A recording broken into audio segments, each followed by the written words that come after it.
welcome to Biochemistry 101. Yeah!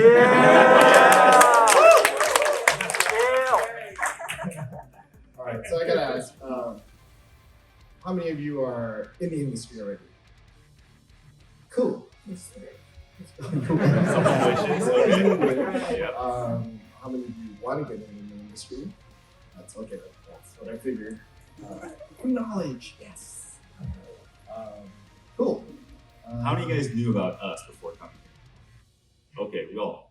All right, cool. A few hands, fair enough. All right. I didn't do my job hard enough. I need to try harder. Okay, cool. All right, so we'll get this started. We're gonna do some introduction. So to my left is Mike McNamara.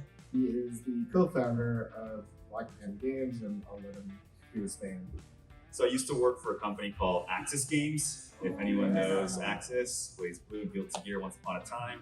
I was like their localization producer, doing all the voiceover type of stuff. And then I moved to a mocap company that worked on Resident Evil. So I was always the bilingual guy who had to talk to Japan and figure things out. Since then, we founded our company, Rocket Panda Games. And way back when, in high school, I probably shouldn't say this out loud because I'm going to incriminate myself. I used to fan sub. Don't ask me for my IRC handle. Free industry, but it was really good practice to just interpret, to translate really quickly on the fly. So don't put it out. If you don't put it out, it's not illegal. So if you want to be a bilingual interpreter, translator, I advise fan sub. It's really good practice, but not fan sub. Cool. My name is Gail Salamanca. I've been in the industry for almost 3 years. I've been around the block. I worked at Atlas for a little bit during the Persona 2 days, if you remember that game. Yeah! And then eventually moved on. I was there for about 10 years. Then met Mikey at Axis Games, where we worked on together with Blaze Blue. Calamity Trigger, if you guys know that game. Yeah. And then we then started our own marketing and localization company called SC Media. And we were doing that. Well, we're still doing that. And then 2 years ago, we're like, hey, let's publish our own video game. We've been working on video games for most of my adult life. Yeah. That's about it. And then here we are, teaching you wonderful people how to publish your own video. So he published a total of all 1 game, but it was on 4 consoles, so just saying. Yep. Cool. And all the way to the far left is our producer, Masaki Sakari from Majors. So I'll let him. Hello, I'm Sakari P. Thanks for coming. Yeah!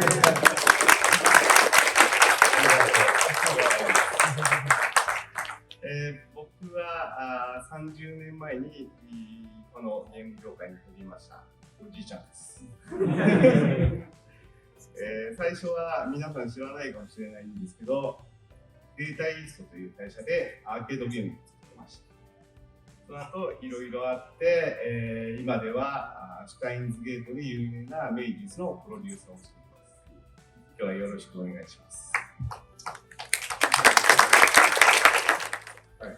So, Panda Breaker Omnia was our first game, which we announced on October 15th of 2020, but it was quite a long road to get from, where we are now to where we started. So I'll let Mikey and Sakari tell that little story anecdote. It's a little fun. Yeah, I think so. So we were originally promoting Phantom Breaker. That's how we got to know each other. The Battlegrounds, the side-scrolling beat-em-up game. Anyone here knows that game or has it, played it in any capacity? And what had happened is we were looking for a game to publish, and I asked Sakari, hey, can you introduce some games in Japan, maybe some indie games? But we didn't want to spend too much. We had a budget. We wanted to spend maybe about 50 grand for our first project. That's all we had. That's all we had at our disposal. And then we can get to the details and the logistics later. But at that point, there weren't too many indie games, and Sakari suggested, hey, well, there's this game called Phantom Breaker, which of course we knew about, but the fighting game that was never released outside of Japan. So we thought, okay, cool. If we can get this and port it, put some effort into it and then get out to market, then we can publish a game. That's pretty cool. So the lift didn't seem that heavy.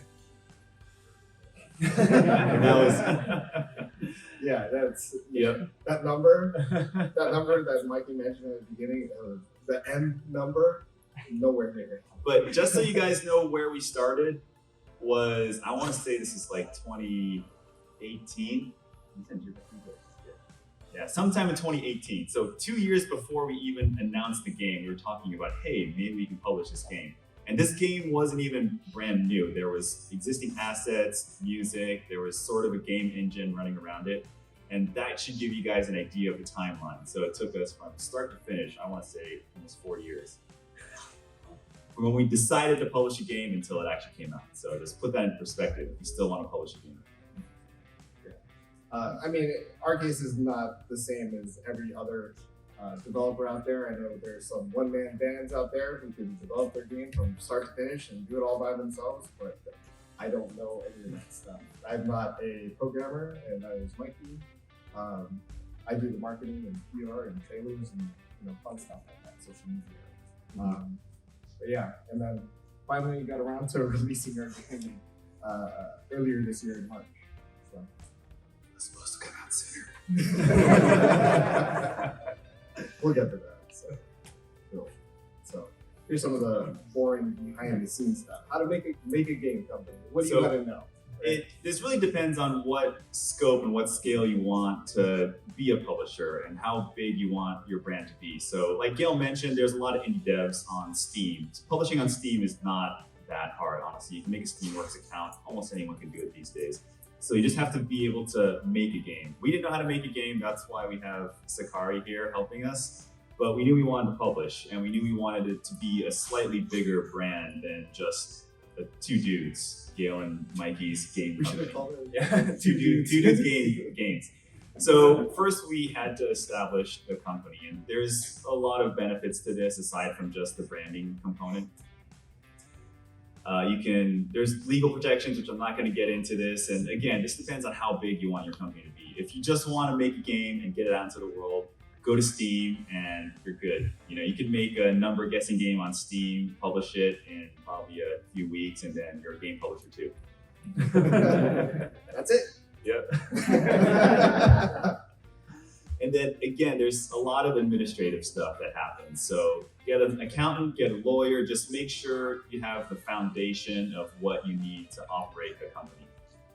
And then the next thing is where you want to publish. So if you're just going to go to Steam, you don't have to do much. Make a Steamworks account and you're good. But if you want to get your game on Switch, get it on PlayStation, get it on Xbox One, you need to have a publisher-developer contract with each company. So first you need to either know someone inside the company and say, hey, how do I become a publisher? Or in the case of Xbox, they have an ID at Xbox program. So you can become an indie developer for not too much work. But you need this contract, and then finally you're able to get these special, they're called dev kits or test kits, but you need special PlayStations and special Nintendos to develop, because you basically can't run games in development on your retail kit and vice versa. Yeah.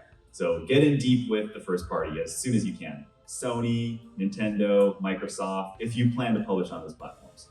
Yeah, and after you get all that set up, you definitely want to read the freaking manual, like for all the platforms, because there's so many things that, well, we were trying to publish our game, we're like, what is this? We don't even know what there's like, and then our account manager would be like, it's in the manual. Yeah. Our first line of defense is, we don't know how to do this, and they would say, go read the manual. Yeah. That's pretty much how our interaction went. Yeah. So it's like, can we get a little help here? Like, you need somebody, like, no, they're not just like, and then at a certain point I got frustrated, like setting up the stores, and I was just like, I'm just gonna push buttons, dude. See what happens, right? They're like, it happened. We did the thing, right? So, again, you just need to read the documentation if you want to like publish on anything other than Steam, right? The other thing that you need to know is how to submit. If you're just gonna publish in North America, obviously you need to deal with ESRB. Not so much on Steam depending on your game, but we wanted to publish our first game worldwide. So Panda Breaker Omnia is available all over the world, right? On all the consoles. All the consoles. So. And it seems weird at first. It's like, oh, I got ESRB, I'm good. Or there's this international platform called IARC. You think you're good on all the platforms, but not every platform, not every territory is part of this. So sometimes you'll have to actually register directly with different countries to get your game rated. So there's a lot of behind the scenes, reading between the lines, things you kind of figure out as you go. All right. So, like when you first started your company, obviously we went through a number of things on, hey, Mikey, what should we like call our game company, right? Could it be Two Dudes Games or like, you know, and obviously it ended up with Rocket Panda Games for, I don't even remember. We had like the whiteboard, we're just like writing down, you know, whatever names that came to mind, and we're like, that sounds cool. Like, we can just call ourselves RPG. Like, okay, let's go with that. We came up with the acronym first, and then tried to find words that would fit it. Yeah. And we're like, I'm tired of discussing this with you. Let's just do it, right? So, and then, you know, we had some friends like design our logo, you know, yada yada. And after you get your main branding, it's time to like start up your social channels and building a community, right? And this is before you even make the game. So this is all assuming you know how to make a game. This is everything around it to make sure your game gets the people who you think want to play it. We recommend Discord to build your own Discord community. I'm sure many of you are on Discord already. It's probably your first line of defense when it comes to bad reviews, because you can go into your community and go like, yo, man, I need my Steam like reviews up. Like, can you hit me up with a positive review? So again, like, and that's a direct line to your most ardent fans. So Discord, no question, right? Twitter, Instagram, Twitch, YouTube, you need all these things, right? And Facebook, I suppose. I still use Facebook, I know. Yeah, but you want to be on all these platforms. You want to be posting to them regularly, updating your community, your audiences. Obviously after you announce your game or whatever project it is you're working on. You can never, start early enough, right? Yeah. Okay. So this is where development comes in, and I'm gonna kind of defer to Sakari-san over there. But this is pretty much it in a nutshell.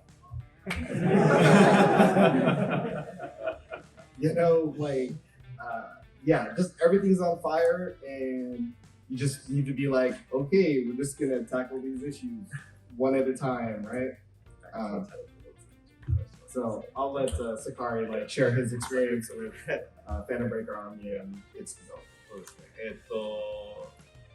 ずっと続編は作りたいと思ってたんですけど、プログラマーとかがいざ過去のプログラムを触ってみると、10年前だったので、何を書いてるか覚えてない。そこから始めることになったので、思ったより大変でした。みんな何をやってるかわからないし、で、全員当時のスタッフが揃ってたわけじゃないので、解読しながら少しずつやっていって、もう最終的にはでもやっぱりわからないんで、もともとのスタッフを呼び寄せて、スタッフを増やして開発に当たりました。And there were many challenges. Well, I'm sure we'll get into it as we go along, and we'll keep this very casual. We can keep going because I know time is short. So, all right, we'll have a Q&A at the end if you guys have specific questions, which I'm sure you will. And I'm just going to finish this off with Murphy's Law, right? Anything that can go wrong will go wrong. From development, localization. In our game we had 7, 8 languages, right? There's always something wrong. And I think we discovered later that I think it was one of the Chinese languages where it was just totally bored. And we're like, what? So we had people coming at us, we're like, oh, okay, so we have to go back and fix that, right? you know, just even from pre-launch stuff, you know, for PlayStation Store, they're like, oh, your graphic isn't like a certain size, rejected. Like, what? So I'm like doing like, you know, late night Photoshop jobs, like, oh my goodness, like just fixing things, right? And that's just the store. That's not even development. Right? Yeah, I don't know if you have anything else to add, but it's a mess. You know, and again, we're saying this from our experience. And again, if you are a single developer developing your own game, you know your game and you know what's wrong with it, and you're like, oh. You know. But from our standpoint, we were working with 10-year-old code that nobody knew what to do, what to deal with, right? It was just a mess. So, moving right along, what did we learn, right? Here you go, Mikey. This is it. So that number that you know said in the beginning, that balloon. Just a bit. Yeah, so we knew that we were taking an existing game, and although it wasn't released in North America or around the world before, we didn't want it to be the same exact game. So we knew we had to redo the UI, upscale it to 1080, reporting it anyway. So we figured, hey, we need to add certain components along. And English voices, that was another thing that we added along the way. The entire UI redesign, something we added. 2 new characters. For sure, that was a decision that we had made because we thought, hey, how do we get the existing fans to come back? We need some new content for them to be interested in.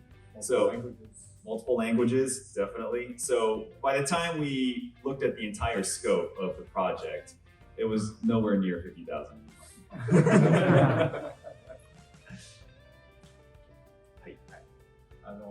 最初は本当に移植そのまま作るみたいな話から始まってたんで、僕も最初はそれをイメージして、開発コストとか全部計算してたんですけど、どんどんボリュームを足していくんで、ついには予算を超えてしまって、ただマイキーはその予算を出しましょう。すごいどんどん何でも OK って言って、僕としては不安になって、本当に大丈夫かなと思いながら開発していました。Blaming you, right? He is blaming me. So what's happening? Yeah, at the beginning, this was pitched as a simple port because when I had said the 50,000 number, I want to look for a game in Japan somewhere, et cetera, he said, well, maybe not 50, but you quoted me about 90. I think I can get you Phantom Breaker ported to Steam and a few other consoles, and we can make it work. But throughout the development, we kept on reviewing it and saying, hey, we need to do more for this game. We need to do more. And after that, he kept looking at me saying, this is going to change the budget. I know, but we got to do it. So he was worried and he kept looking at me, and I guess it's my fault that it became this big in the end. We spent more money on a game than May just did, so. I don't know the money stuff, so yeah. This is sometimes a surprise to me. So I did want to mention about MVP, which is minimum viable product. So again, we could have shipped the game as is way back in the day with less features, no languages, straightforward, and it could have worked. You know, we would have stayed in budget.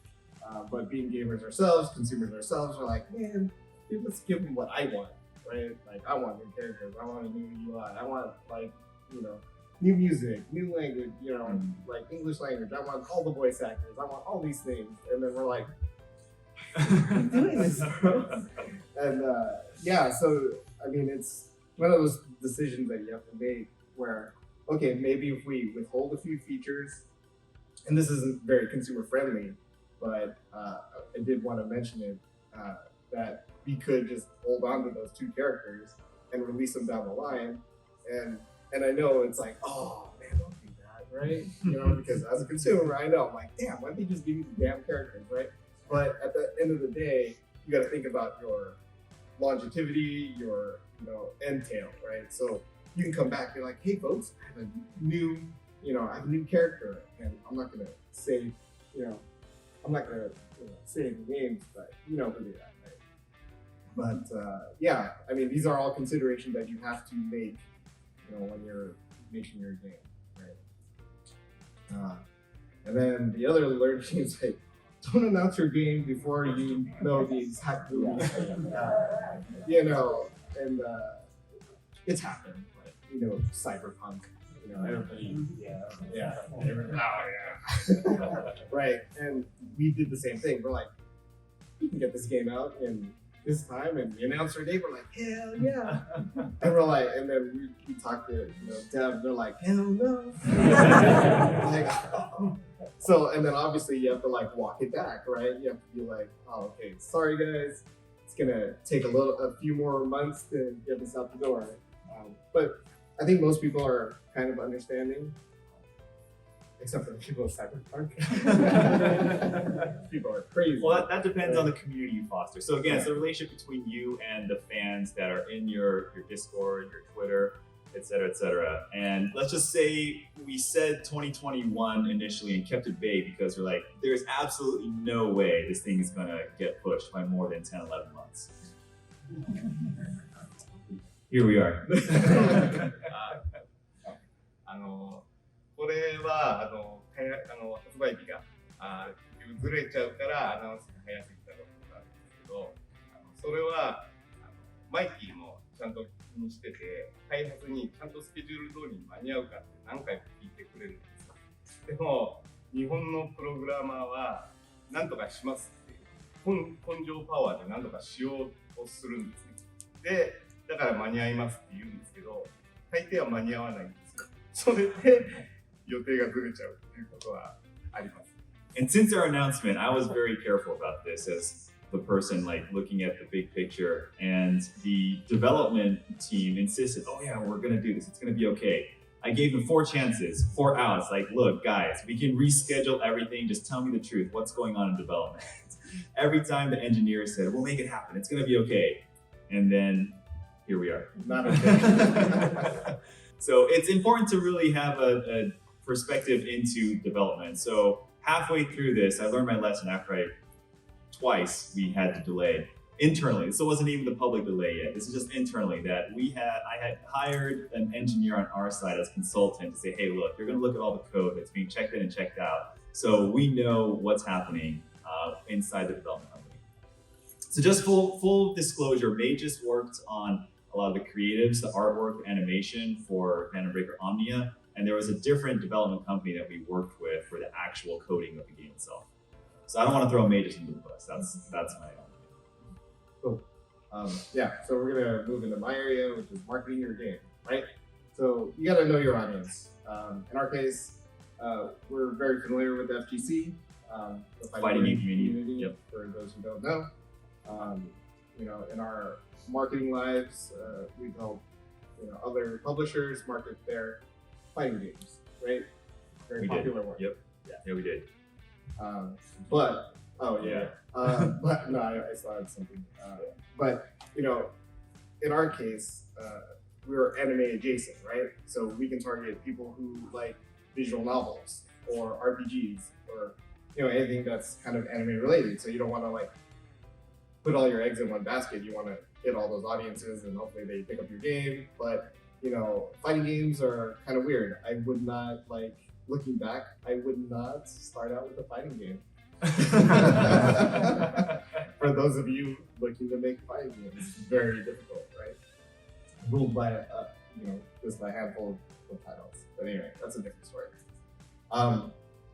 Planning your big beats. So that goes from scheduling your announcements and all your features and characters and trailers and events like this one. When am I going to announce this? All the way up until release. So you just gotta plan your whole, the life of your game out. Prep your assets and trailers ahead of time. So if there's downtime, man, you just want to, knock out those art assets off your, the PlayStation Store, Steam, the Nintendo Switch eShop, everything. Just do it ahead of time. Get that ready so that when you're ready to launch the game, it's ready to go. First party marketing. Okay, so you want to contact your Nintendo's, Sony and Xbox reps and say, hey man, I need to get my trailer on your YouTube channel. And you want to do that because, PlayStation's YouTube channel has 1 million subscribers, right? And that's more than anything that we've done.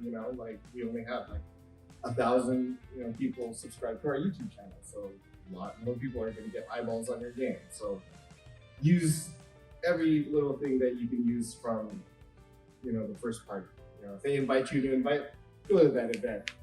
I want to show my game at, this convention or whatever. Get to know the gaming press and influencers, right? If this isn't your bag, then hire somebody to do it for you. Hire somebody like us to do it for you, because we know those people, right? Doesn't have to be us, it could be anybody, but just do it, because this is like the bare minimum of marketing your game. All right, it's go time. Right? So you put out your trailers, you announce your game, right? Everybody knows about your game, but nobody does because you didn't do a good job of it. So here's the expectation, right? Right. Hell yeah, watch the game, bro. But this is the reality. In our case, right? And it's not going to be the case for everybody, of course, every game, like, you could have a Stardew Valley, one dude working on a game, like, millions of copies, like, it's just one guy, so he's like, ooh, he's doing the left side, Yes, he's doing exactly. that side, he's like, That's right? the exception, I would say. Yeah, that's the And exception. the irony is, we had talked to our Sony reps afterwards. I met up with them at game events, and they would tell me, oh wow, yeah, your game's actually not doing that bad. We see games that launch with double-digit numbers of sales, literally. So this person would have spent however long developing a game, launched on PlayStation, 20-some copies, 30-some copies, and you can do the math. If you do that times $20, that guy made $400, and that's it. So know kind of the scope and the expectation, and monitor your wish list. Look at how fast your Twitter accounts are growing. Look at the different metrics that are out there, because there's telltale signs of where your game is positioned. You might get lucky, there might be an influencer or somehow you go viral, but don't count on that because it rarely happens. Yeah. So this was our breakdown on our sales by platform. We did the best on PlayStation 4. And in the beginning, we thought Steam was going to be the runaway success. It wasn't. It just wasn't. There's too many freaking games on Steam. There's too many freaking games in general, right? Yes.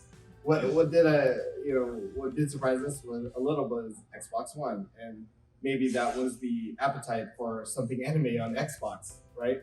You're like, oh, okay, all right. And Nintendo Switch was a little bit higher than Xbox One, but we were kind of expecting a little bit more out of Switch, I think. True, but I think it's because Sakari's secretly a huge Xbox fan, right? I know, like,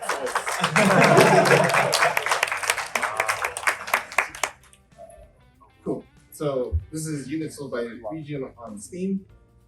Obviously, North America, we are based in North America. We know the most people here in terms of like press and influencers. This is just our strongest. And I think in hindsight, yeah, this is pretty obvious because, again, like Gail said, we're marketing in English primarily, North America. The game was originally a Japanese IP. So those were by far the two regions that smashed it. And then everything else kind of trickled in. So initially we thought, hey, it's going to be kind of an even split, 1/3, 1/3, 1/3, Europe, Japan, North America, not quite. Right.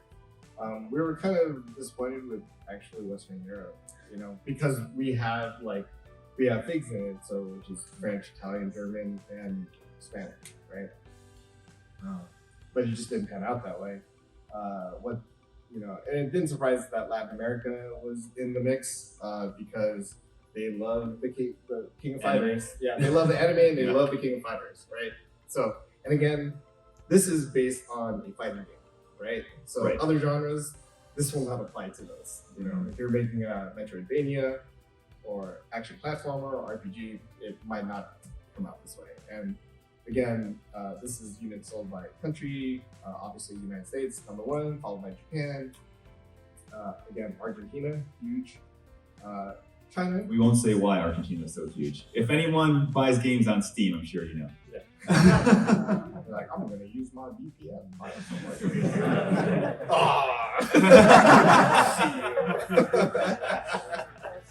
Is this interesting to you guys though? Seeing this, seeing these drawings? Yeah. Okay. Cool. I'm gonna take over a little bit here. So what didn't work in our marketing campaign and all that other stuff, right? So, Wait, we should go quick though, because we're already like over half our time. okay. You're gonna so turn this into a 2-hour panel. Yeah. We can go really fast so we can open it up to the floor. I want to see what you guys want to know. Okay. So what didn't work? We kind of knew all this stuff wouldn't work. But it was cool. Like we've all had experience in doing these campaigns. So manga, right? Like we needed a story to tell why the two new characters exist in this game. So we did a manga, right? Nobody read the manga.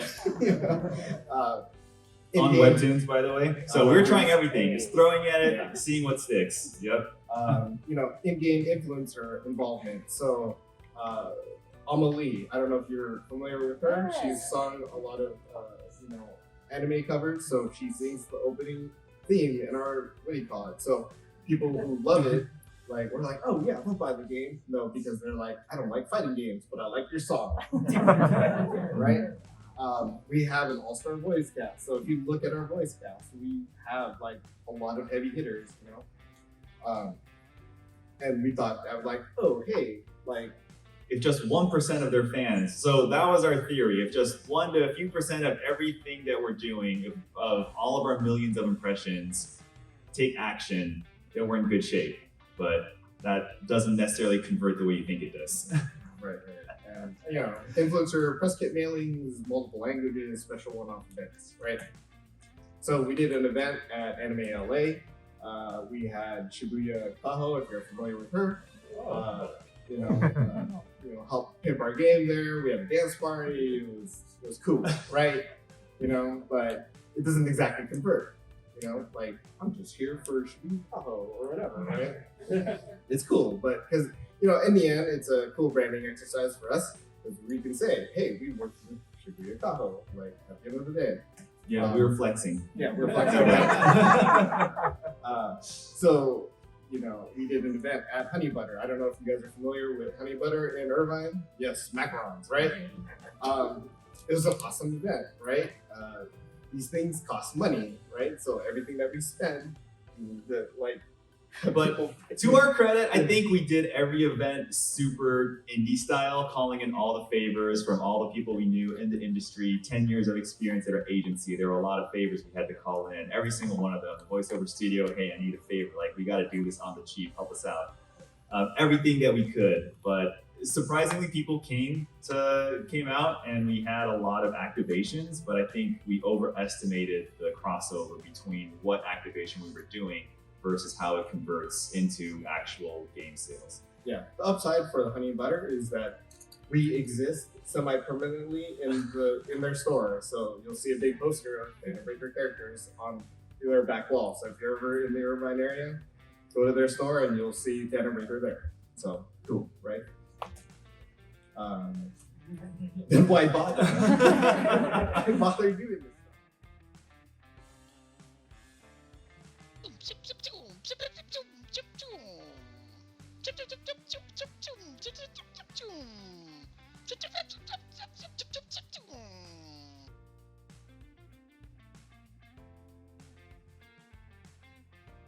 Steam Next, huge, right? We had a demo for our game. Like after that event, our wish list went, like shot up crazy, right? Have a good trailer. I can't stress that enough. Like, if you can do multiple trailers for your game, like showing off different parts of your game, do it. And like I mentioned before, Discord community, right? Like build that community. You can go back to them and be like, hey, I need a positive review. Please send it, give it to me. Right? So, there's that. But most of all, our release date trailer. Oh yes! You want to know what time it is? It's Phantom Breaking time! Oh yeah! Let's go! The fire in my heart is burning! Is your body ready? 20 different characters! Are you okay? 3 different fighting styles, multiplied by 20 characters, and well, that's a lot of combinations! Maximum combos! Maximum fun! No way! Fighting! Lots and lots of fighting! Oh my! Spicy! Go into overdrive and let's go crazy! Boom-baya! Unleash the power of 1,000 suns on your opponent! Not gonna lie, I'm actually excited about this one! Giant magical tigers! Oh yes, indeed! Get out a fighting game jail card! Let's go and collect $200! Battle your way through story mode because reading is an essential life skill! What is she looking at? Where did this come from? Medic! You said you wanted more words and we listened! Whoosh! Yeah! Click, clack, bada bing, bada boom! Are you ready to break some phantoms? Phantom Breaker Omnia! March 15th, 2022! The fire in your heart will be burning like habanero salsa!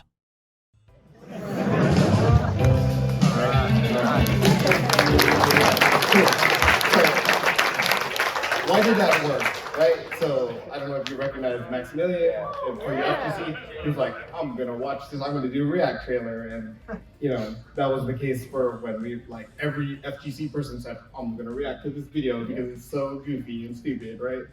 I think they all collectively facepalmed, but it was good because that was so many million impressions that one trailer got us. It was probably one of the most effective stunts that we did.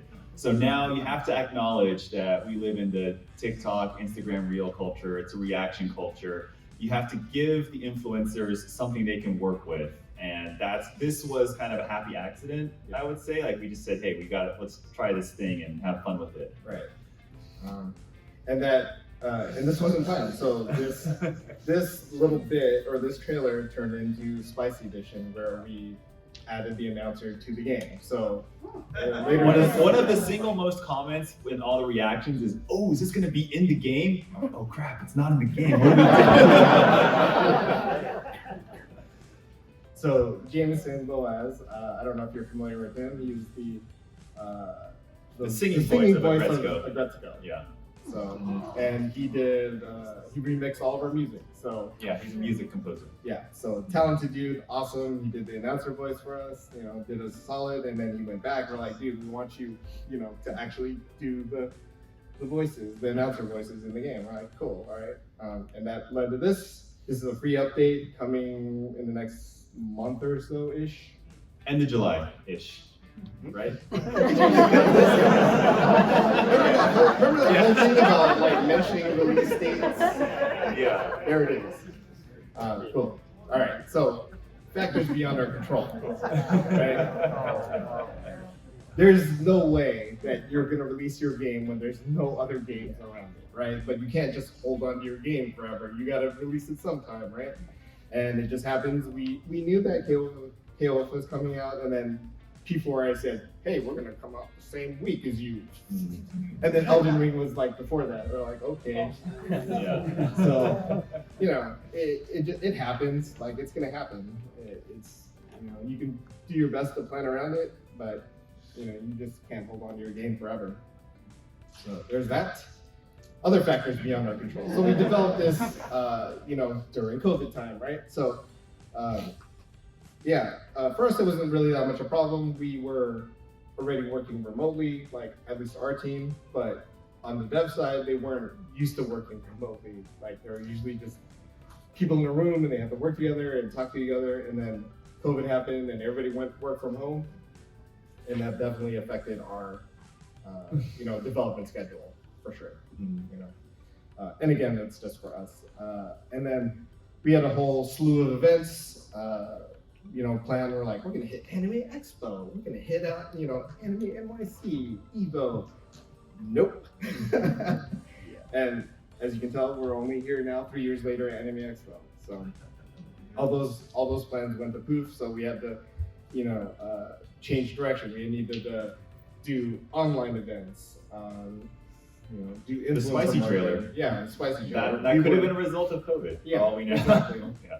So we had to put our resources into different baskets to make up for this lack of marketing that we don't have anymore. What's next for Rocket Panda Games? So next month at Evo, we have a tournament going on with Vortex Gallery, $1,000 prize pool. So get good, guys. You win nothing. And then again, like we mentioned before, led Spicy Edition coming. I'm not gonna say it because it's gonna be cursed, but you know. We said summer though. Yeah, later So, this yeah, summer. Yeah. confirmed summer. Yeah. Yep. Do that. Yep. Do that. If you need to buy yourself like a month or two, just say a season. Next, earlier this week, we announced that we acquired the Phantom Breaker IP from Mages. So I'll let Mikey talk about that, and then what Sakari-san feels about that. Like, why do these jokers have my IP, right? So. Well, this was an important strategic move, and again, I'm like the business guy, business ops, business strategy, long term, and we knew we were investing a lot into Omnia, so it would suck really if we invested all this time and money to promote a game that ultimately we won't have any stake in the long run. So very early on, we had talked to Sakari and said, hey, can we put an option on this for us to acquire it at a certain point in the future, and we got that into the contract. This is all the business stuff. I don't know if this is interesting, but that was in the contract at a very early stage. So once we saw where Omnia was headed and what we were doing, we thought, hey, we could do a lot with this IP that I don't know if I want to confirm. So Magus wasn't really doing much with it at the time, so I thought that kind of left the door open for a lot of different other possibilities. So I don't know if you guys can tell, we're trying to figure out what the next vision or the next stage of the game is going to look like. So I was experimenting with some different artwork, and that's what Reignition is. So we honestly don't have anything confirmed yet. We just have the IP now. We're gonna now start talk about, well, what can we do? What do the fans want? What do new fans want out of this IP?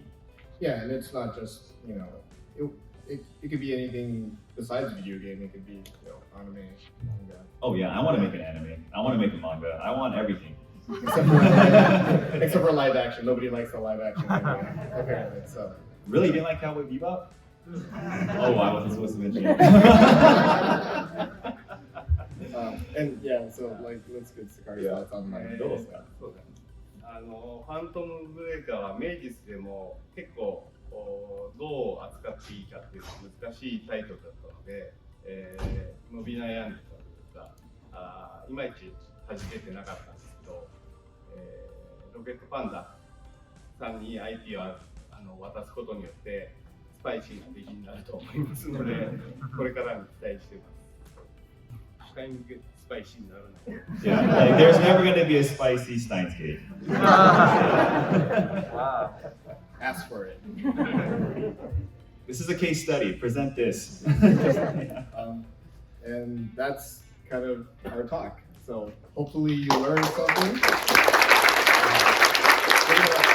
We're getting a 5-minute warning right now, so we want to open it up and at least give some people the opportunity to ask some questions. So we have Kana in a panda suit. She has a microphone. If anyone wants to ask some questions about publishing, if you have a game, if you have anything, if you're at any stage in trying to get your game out to the world, yeah. Oh, go ahead and come line up. Hello? Oh, did you turn on? Can we get the wireless mic on? All right, there we go. All right, cool. Who's the programmer? You said you, right? No, I'm not the programmer. Oh, okay. Neither of us are. Yeah, neither one of us are the programmer. Just a general question, because I'm a computer science student, and I want to know if I should learn a specific language for like video games, like C++, C#, or like Python, or a gaming engine instead. What do you recommend? Honestly, I would learn everything. Like, I know it sounds very generic and safe, but nowadays there are so many different platforms, and Unreal is free. I would just go into Unreal, mess around with that a little bit, and Unreal, you can plug C++ into it and then write custom code for whatever you need to do. So I I mean, I would start with messing around with Unreal and Unity just to get a sense of what game dev is like. And those two alone can, if you try to give yourself a deadline and say, hey, I'm gonna make something, then you'll have an idea of what you need to learn. All right, thank you. Hello. I saw the game and it was really good, but I was wondering, like, when you're publishing the game, do you ever like check like Reddit and see like if something there was like a bug into it and see like if you want to fix that? And also, would you like consider like? Actually, I'll just say the first question. I forgot the second question. Yeah, the first week, I think, Gail, Oh, like yeah. you're I on the was front scouring lines. everything. Yeah, I was scouring everything, like Steam the forums. Steam forums, Reddit. Wasn't too much discussion on Reddit, but definitely on our Steam forums and our own Discord. And Twitter. and we put up a support link like, hey, if you have a bug, like let us know, and we'll see if we can fix it. And even in that time, we were like, okay, we can fix that, we can fix this, that sort of thing. Yeah, I mean, definitely you want to do that like after your game's launched. All right. It's tough because you want to fix everything. Like this is your product, but we inherited 10-year-old code that was out of our control. So there's only we could only go so deep, which sucked. But that's the reality. All right. Thank you. You guys talked about, what you guys thought worked and didn't work in terms of promotion and stuff like that. Mm-hmm. And this could be okay, so it's for a fighting game, and you guys are kind of still thinking what you're doing the next step. Do you think those things would apply in a different genre, or do you think you would take those lessons across, or would you try to attempt it again and see if it worked differently? Or? Yeah, like in the case of like voice actors, right? That would definitely work for like a genre that wasn't so closed off. Like that would be like, oh, it's a fighting game? No.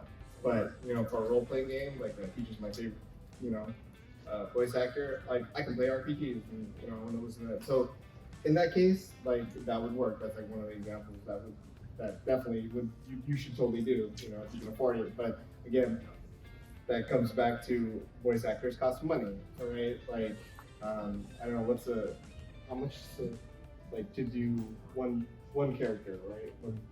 I mean, to develop a fighting game, yeah, but I let me think. Just the voice acting. Just the voice acting part, I would say it probably cost about $20 to $40 to record one line. So if you do the math, and that's just shooting from the hip numbers based on my experience. So it can balloon real fast. Yeah, that Yeah. goes back to our talk about like, whoa, Yep. you got to rein in your feature sessions. Yep. And I'm getting the end flag right now. So I'm afraid we're gonna have to wrap it up right away. One more question? No? Okay. One more question. I'm sorry, guys. Yeah. Yeah. Last question. Yep. All right, no pressure for the last one. I'm currently working on a game with another person, and one of the things that we're starting to at least think about right now is when is a good time to start marketing a game. Is it perhaps a prototype, at the beta release as soon as possible, just for at least maybe to acquire a trademark, or maybe just release a trailer to kind of build a big excitement from the first jump to set? I want to say that it's a little bit genre specific. So if you have like an open world game that that changes, like a roguelike or something, people won't have the same experience, playing your game, right? So like something like that, you can show early as possible because your game's gonna change a lot, from the time you announce it. Other times it's the, drop it like it's hot. Like, man, 3 months after release, and just hit it hard, right? And also that's kind of what we tried to do, but then we got delayed, and we're like, oh damn, we had to delay the game. So there, I mean, I know that's not the answer you're looking for. There's no right answer, honestly. And it depends on how strong you can market your game and how good it looks and how much lead time you need to build a community, versus if you have a huge push or a huge marketing budget, you can blitz it and say, hey, look, we dropped the trailer 3 months later, we're gonna hit it really hard. So it really depends on where you are. I I don't know your game and what your development situation is, but my guess is you'll probably want to start teasing things and build a following, and then maybe do a Kickstarter, maybe do some kind of community-funded activations that can help you get the game to a prototype or to a Steam early access state. Thank you. Wrong. Awesome. Well, All right, thanks thank you again guys for coming. So before we send everyone off though, did we do the thing with the chairs? Yes. Okay, if you guys want to look under your chairs, there's going to be a few lucky people who are going to receive Steam keys to our game. Yes. Sorry. There's supposed to be 10 of them out, So, yep. Otherwise, someone in the next panel is going to get really lucky and find a game to a panel that's completely not related. Yeah, and So- again, if you guys want to stop by our booth, we'll be around, and if you have those questions, feel free to stop by. Thanks again. All right, thank you guys for coming. Hopefully you can publish your game.